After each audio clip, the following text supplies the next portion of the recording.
Anti propose बहुत बहुत धन्यवाद। ऐसी मदद करूंगी। खूब मदद करे आपने। ना कोई बात ऋषि आप बीच में आ जाओ। ऋषि लगा ले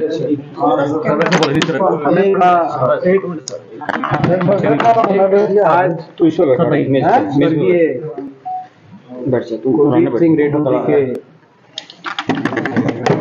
गिरामी के उपलक्ष्य पे हम सब यहाँ पे उनको श्रद्धांजलि देने के लिए एकत्रित हुए थे। और जो शोक परिवार है, हमारे बलजीत रेड्डी जी का जो परिवार है, उनको उनका ढांढस बंधाने के लिए कि ईश्वर इस परिवार को ताकत दे, दुख की घड़ी का सामना करने के लिए। बहुत ही यंग एज में डेथ हुई थी, 55 इयर्स उनकी एज रही थी। और ये जो रेड्डी परिवार, इनका आपस का बहुत ही एक सामाजिक सिस्टम में बहुत जुड़ा हुआ हमारे पूरे इलाके का ये परिवार रहा है। तो हमारे सबकी यही आ जाने का उद्देश्य था। बाकी अब कोई आपको प्रश्न पूछने, क्योंकि 13 में हो चुकी है, तो आप तो प्रश्न पूछेंगे तो उसका मैं जवाब। संसदीय लोकसभा चुनाव में हरियाणा के अंदर पार्टी को कहाँ खड़ा मानते हैं? मैं तो हरियाणा में ये मानता हूँ, लोगों ने बदलाव का मन बना लिया है जी। प्रदेश के चुनाव में भी प्रचंड बहुमत से कांग्रेस पार्टी हुड्डा साहब के नेतृत्व में हरियाणा में सरकार बनाने जा रही है। और लोकसभा चुनाव में भी कांग्रेस का बेहतरीन प्रदर्शन रहेगा।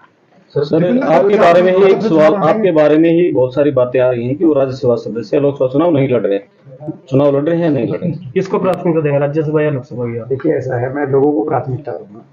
मैंने हमेशा लोगों को ही प्राथमिकता दी है। और मैं समझता हूँ कि रोहतक के लोग चाहते हैं कि मैं चुनाव लड़ूं जी, तो मैं अवश्य लड़ूंगा। और मैं जो है इसमें कभी कोई संशय नहीं रहा। अलग अलग तरीके की बातें, कभी मेरा कोई दुर्विरोधी जो है वो तो ये कह सकता है, लेकिन कभी एक क्षण के लिए भी इस प्रश्न के उत्तर के लिए भी सोचने की आवश्यकता नहीं। निश्चित तौर से ना सिर्फ रोहतक लोकसभा चुनाव सीट से मैं कांग्रेस पार्टी से चुनाव लड़ूंगा, मगर लोगों के आशीर्वाद से मुझे विश्वास है रोहतक में लोगों का आशीर्वाद मिलेगा, कांग्रेस पार्टी जीतेगी और वहां की जीत हरियाणा की अगली सरकार की नींव भी रखने का काम करेगी। कल आपने बहुत बड़ा झटका दिया है आपने बीजेपी को। पिछले एक वर्ष या पिछले सवा वर्ष से, जब से हरियाणा प्रदेश कांग्रेस कमेटी ने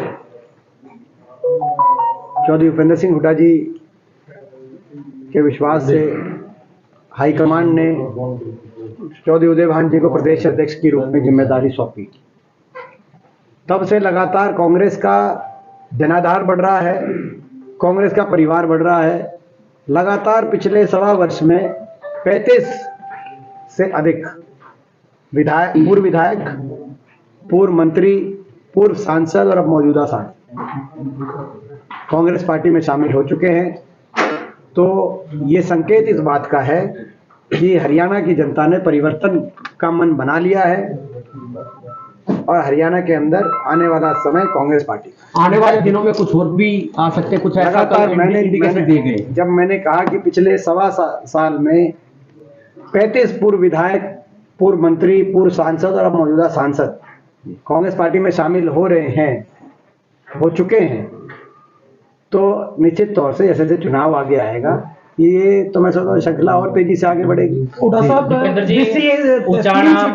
दावा लोकसभा सीटों पे कर रही है कांग्रेस पार्टी, कितने लोकसभा सीटों पे बीसीए को प्रतिनिधित्व देगी? देखिए, कांग्रेस पार्टी में सभी वर्गों को प्रतिनिधित्व कांग्रेस पार्टी की हमेशा परंपरा रही है। कांग्रेस पार्टी क्षत्रिय बिरादरी, सभी धर्मों की को साथ लेके चलने की हमारे संविधान के जो मूल भावना है, उसके अनुरूप कांग्रेस पार्टी ने हमेशा चलने का कार्य किया है। और मुझे विश्वास है कांग्रेस हाईकमान हर वर्ग को साथ लेने टिकटों की घोषणा कब तक हो जाएगी? चाणा के कार्यकर्ताओं में ब्रजेंद्र सिंह चाणा की बात काफी मायूसी है और वो कह रहे हैं कि मेहनत तो हमने की है और अब उसका फल वीरेंद्र सिंह परिवार को मिलेगा। देखिए, सभी मिलके चलेंगे और मैं समझता हूँ कि सभी का अपना स्थान और पार्टी में रहता है। और सभी का अपना सम्मान और सभी को अपना जो है, जो सबने जिन्होंने मेहनत करी है, उन सबको साथ लेकर कांग्रेस पार्टी। सर, हाल ही में सीएम दुष्यंत चौटाला उचाना में पहुंचे थे, उन्होंने बोला कि जो आम आदमी पार्टी का गठबंधन हुआ कांग्रेस के साथ, ऐसे में कांग्रेस की आपकी नैया तो डूबेगी, दिल्ली में जो केजरीवाल ने उनको सीटें दी हैं उनको भी लेकर डूबेगी। देखिए, अब मैं जो है, अब मैं समझता हूँ कि जिस पार्टी का जनाधार समाप्त हो गया, जिस पार्टी का गठबंधन 100 बार बीजेपी घोषित कर चुके हैं कि हम 10 की 10 सीटें पे लड़ेंगे, तो यानी कि उनकी सहयोगी पार्टी ये मान रही है उनका गठबंधन ही नहीं है, उनका कोई जनाधार ही नहीं है, लेकिन फिर भी वो चिपके हुए हैं। एमपी साहब, तो जनाधार जिस पार्टी का ना हो उसमें मैं अपना कोई कमेंट करके आपका, मेरा और दर्शकों का टाइम क्यों खराब करूं? एमपी साहब, बीजेपी ने 400 पार्टी पे कोई टिप्पणी करना, जनता का टाइम खराब करना है, जनाधार उनका बचा नहीं है। आने वाले समय में आपको पता चल जाएगा जो मैं कह रहा हूँ वो सच है। बीजेपी ने 400 पार का नारा दिया है, इसको बीजेपी की कोई अंदर की बात है या कांग्रेस किस रूप में 400 पार को देखिए? ये 2-3 बातें हैं।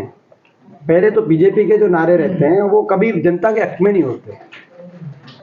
हरियाणा में दिया 75 पार, अब दे दिए 400 पार। हमारे नारे जनता के लिए, तो वो उनके लिए नारे हैं कि हमारी इतना संख्या है, हमारी इतना संख्या है, अपने लिए होते हैं, हमारे जनता के लिए होते हैं। बीजेपी के लिए 400 पार, हम कह रहे हैं बुढ़ापा पेंशन करो 6000, ये फर्क है। हम जनता के नारे दे रहे हैं, पहली बात। दूसरी बात, आनंद हेगड़े जो लोकसभा के भाजपा के सांसद हैं, उनका कल बयान आया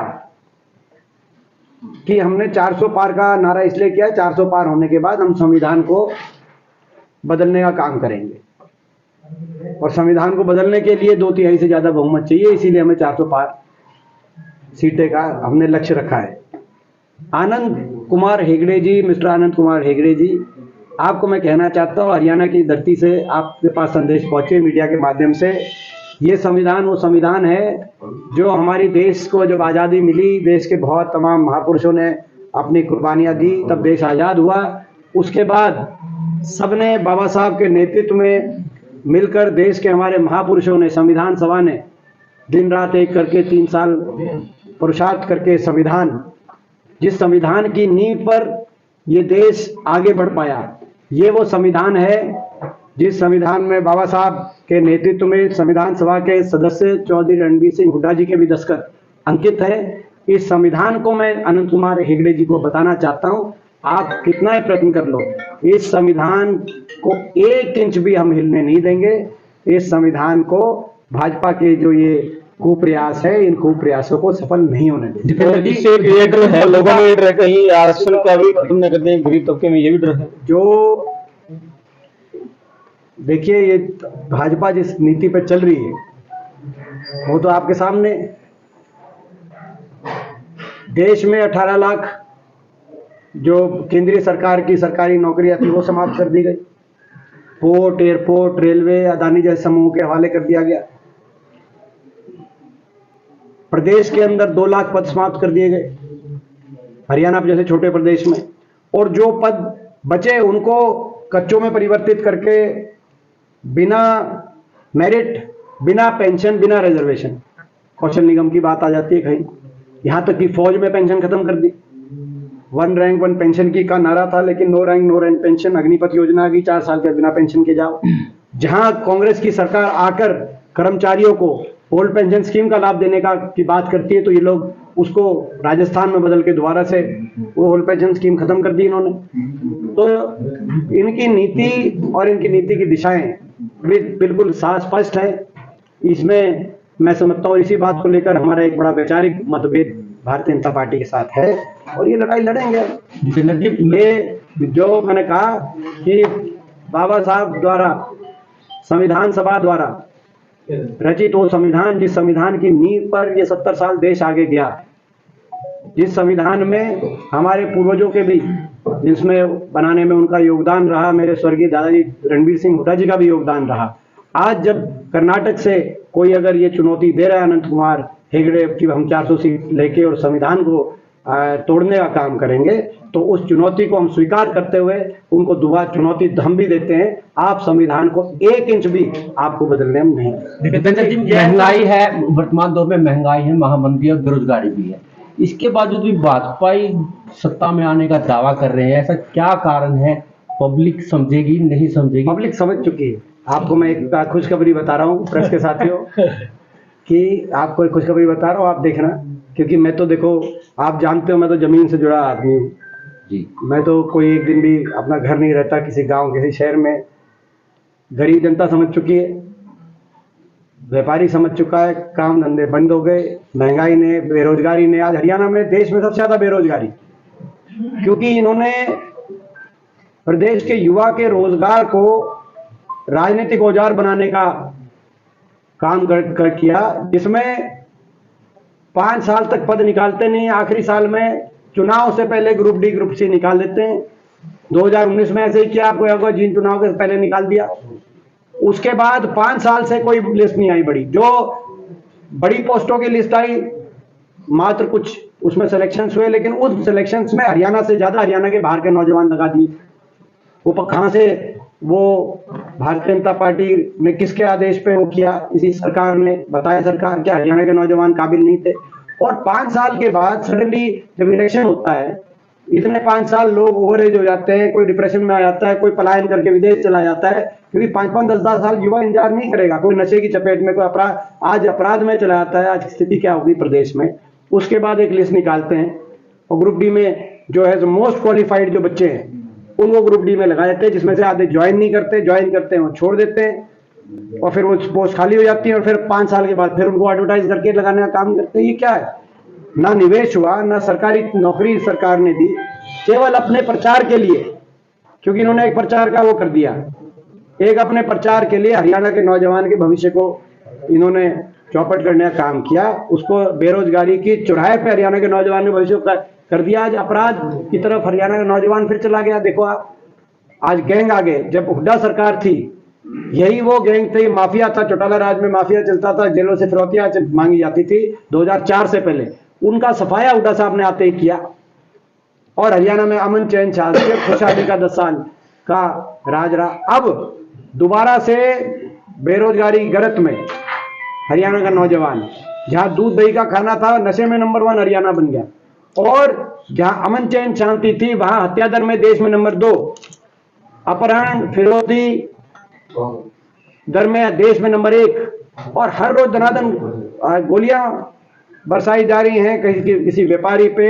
और बड़े बड़े गैंग, कोई पहले तो जेलों से, चौटाला राज में गैंग जेलों से चलते थे, इनके गैंग विदेशों से भी चल रहे हैं। खट्टर सरकार में वही गैंग विदेशों से भी चल रहे हैं। विदेशों में बैठे बैठे लोग उन गैंग्स को चलाने का काम कर रहे हैं। यहां तक कि अंडर एज शूटर, पंजाब और राजस्थान में भी कोई किलिंग होती है तो अंडर एज शूटर हरियाणा का मिल रहा है। आप ये स्थिति देखो, ये इनकी 10 साल की सरकार की यथास्थिति है। आज प्रधानमंत्री जी आ रहे हैं, प्रधानमंत्री जी से मैं कहना चाहूंगा, आखिरी बात फिर करेंगे, क्योंकि प्रधानमंत्री जी आ रहे हैं। प्रधानमंत्री जी आज आ रहे हैं। प्रधानमंत्री जी को इस बात का जवाब देना चाहिए कि इस संसद के सत्र में जब मैंने सवाल पूछा कि देश के कौन से राज्य के मंत्री द्वारा जवाब दिया गया, प्रधानमंत्री जी द्वारा, उनकी केंद्र सरकार ने जवाब दिया कि देश में सबसे ज्यादा बेरोजगारी हरियाणा में, और 2014 के मुकाबले 3 गुना से ज्यादा बेरोजगारी बढ़ गई। 3 गुना बहुत बड़ा संख्या होती है बेरोजगारी, वो बढ़ गई। ये मोदी सरकार का क्या जवाब था? तो जब आपकी सरकार संसद में मेरे को जवाब दे रही है, तो जब आप हरियाणा में आ रहे हैं तो मुख्यमंत्री जी की पीठ थपथपाने से पहले उनसे जवाब दे ही लीजिए कि देश में सबसे ज्यादा बेरोजगारी यहां कैसे हो गई, और यह आप जवाब दीजिए। मैं उनसे यह भी पूछना चाहूंगा, प्रधानमंत्री जी आज आ रहे हैं, पिछले 1 महीने में 3 दफा आए